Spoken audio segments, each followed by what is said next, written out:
ಅನಗತ್ಯವಾಗಿ ಕ್ರಿಯೇಟ್ ಮಾಡ್ತಾ ಅನಗತ್ಯವಾಗಿ ಅಜೆಂಡಾ ಇದೆಯಲ್ಲ ಅವ್ರು ತಗೊಂಡಿರೋದು ನ್ಯಾಷನಲ್ ಫ್ಲಾಗ್ ಅಥವಾ ಕನ್ನಡ ಫ್ಲಾಗ್. ಬಟ್ ನಾವು ವಿರೋಧ ಇಲ್ಲ ಯಾವುದೇ ಜಾಂಡ ಮಾಡಕ್ಕೆ. ನಾಳೆ ಒಂದು ಎಲ್ಲ ಮಾಡಕ್ಕಾಗಲ್ಲ. ಸೊ ಅದಕ್ಕೆ ಯಾವ ಪರ್ಮಿಷನ್ ತಗೊಂಡಿದ್ರು ಅದ್ರ ಆಪಾವಟ ಮಾಡ್ತಾರೆ. ಅದಕ್ಕೆ ಅವರು ಜಿಲ್ಲಾಡಳಿತ ಸರ್ ಅಶೋಕ್ ಅವರು ಹೋಗ್ತಾವ್ರೆ, ಕುಮಾರಸ್ವಾಮಿ ಅವರು ಹೋಗ್ತಾರೆ, ಹೋಗಿ ಪ್ರೊಟೆಸ್ಟ್ ಮಾಡಿ ಪ್ರಚೋದನೆ ಆಗ್ತಾ ಇದೆ ಅಂತ ಅವರೇ ಪ್ರಚೋದನೆ ಮಾಡ್ತಾ ಇದ್ದಾರೆ. ಪ್ರಚೋದನೆ ಅಂದ್ರೆ ಏನು ಯಾತಕ್ಕೆ ಮಾಡ್ತಾ ಇದ್ದಾರೆ, ಯಾಕ್ರಿ ಮಾಡ್ತಾ ಇದ್ದಾರೆ ಅವರು?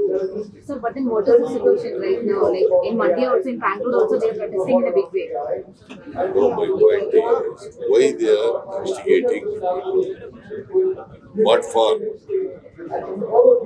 Let me know what for they are instigating, why they are instigating.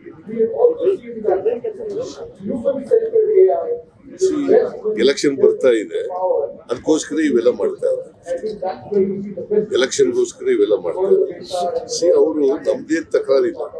ಅವ್ರು ಯಾವ ಪಂಚಾಯತಿ ಅವರು ಏನ್ ಪರ್ಮಿಷನ್ ಕೊಟ್ಟಿದ್ರು ಅದ್ರ ಪ್ರಕಾರ ನಡ್ಕೊಂಡಿದ್ರೆ ಜಿಲ್ಲಾಡಳಿತ ಯಾಕೆ ಇಂಟರ್ಫಿಯರ್ ಆಯ್ತಿದ್ರು?